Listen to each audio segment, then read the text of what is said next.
Question है उस त्रिभुज का क्षेत्रफल ज्ञात करें जिसके शीर्ष 1, -1, -4, 6 और -3, -5 है। तो इस त्रिभुज का जो है हमको क्षेत्रफल ज्ञात करना है। तो सबसे पहले कि मान लेते हैं, माना त्रिभुज के शीर्ष इसको A मान लिए 1, -1, इसके बाद इसको B मान लिए -4, 6, इसके बाद इसको C मान लिए -3, -5, ऐसा मान सकते हैं। तो इसी त्रिभुज ABC का जो है क्षेत्रफल निकालना है। तो यहाँ से हम लोग शीर्ष से देखेंगे A बिंदु में जो 1, -1 है, तो पहले जो है कि x का मान होता है, इसके बाद y, मतलब इसमें 3 गो बिंदु है A B C, तो 3 शीर्ष है, तो इसमें x1 y1 मानेंगे, इसके बाद इसको x2 y2, इसको x3 y3 है ना, इसको हम मानेंगे x1, y1, इसको x2, y2 और इसको x3, y3। तो देखेंगे यहाँ पर हम लोग लिखेंगे कि यहाँ जो है x1 का मान 1 होगा और इसके बाद y1 का मान -1, वही चीज यहाँ पर लिखेंगे। x2 का मान -4, y2 का मान 6, x3 का मान -3 और y3 का मान -5 लिख देंगे इस प्रकार से। इसके बाद त्रिभुज ABC का क्षेत्रफल, त्रिभुज ABC का क्षेत्रफल निकालना है। इस सवाल को बनाने के लिए हमको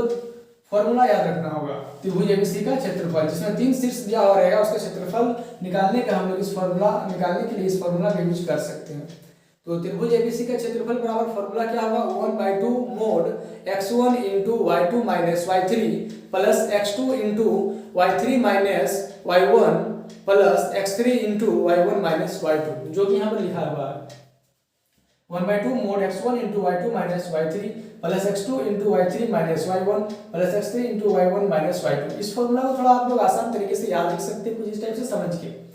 कि पहले यहाँ पर हमको x1 लिखना है, इसके बाद y2 - y3, और यहाँ पर x1 लिखे हैं तो प्लस के बाद में x1 लिखे हैं तो x2 होगा, इसके बाद यहाँ पर y3 लिखे हैं तो y3, तो यहाँ पर y3 करेंगे और माइनस करेंगे, यहाँ पर y2 है और y3 है, क्या नहीं है y1, तो y1 लिखेंगे, और फिर प्लस में x1 x2 तो यहाँ पर x3 हो जाएगा, और यहाँ पर y1 है तो यहाँ पर y1 से स्टार्ट करेंगे, और माइनस फिर यहाँ पर y3 y1 है, क्या नहीं है y2 नहीं है तो y2 यहाँ पर लिखेंगे। इस टाइप से समझ के याद रखा जा सकता है। सॉल्व करेंगे, अब आगे लाइन में मान सब तो हमको बिठा देना है यहाँ पर। तो 1/2 mod x1 का मान देख रहे हैं यहाँ पर 1 है तो लिख देंगे 1, ब्रैकेट में लिखना है y2 - y3, तो y2 का मान 6 तो 6, अब माइनस है तो यहाँ पर माइनस देना है, अब y3 का मान फिर -5 है, इसलिए यहाँ पर माइनस फॉर्मूला से लगेगा और यहाँ पर y3 का मान फिर -5 है, मतलब माइनस इंटू -5 तो प्लस होगा, इसीलिए +5 लिख दिए एक ही बार में, फिर प्लस है तो यहाँ पर प्लस लिख दिए, x2 का मान यहाँ -4 है तो लिखे यहाँ पर -4, इसके बाद y3 - y1, y3 का मान -5 है, लिख देंगे -5 माइनस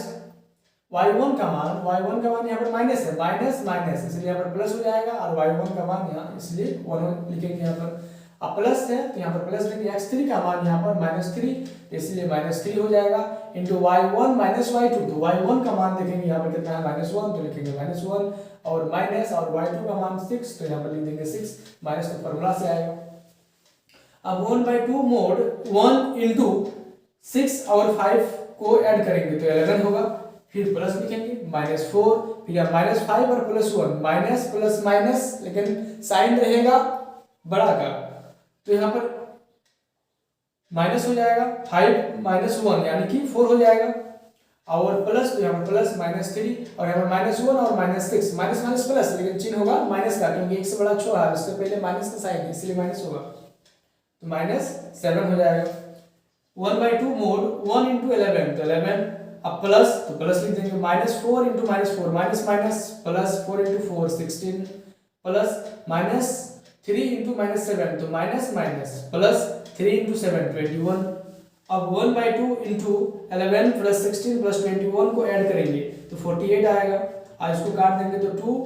24 बार में ये कैंसिल होगा, यानी कि 24 × 48 होगा ना, इसलिए इसका जो है 24 वर्ग मात्रक इसका आंसर हो जाएगा। ओके।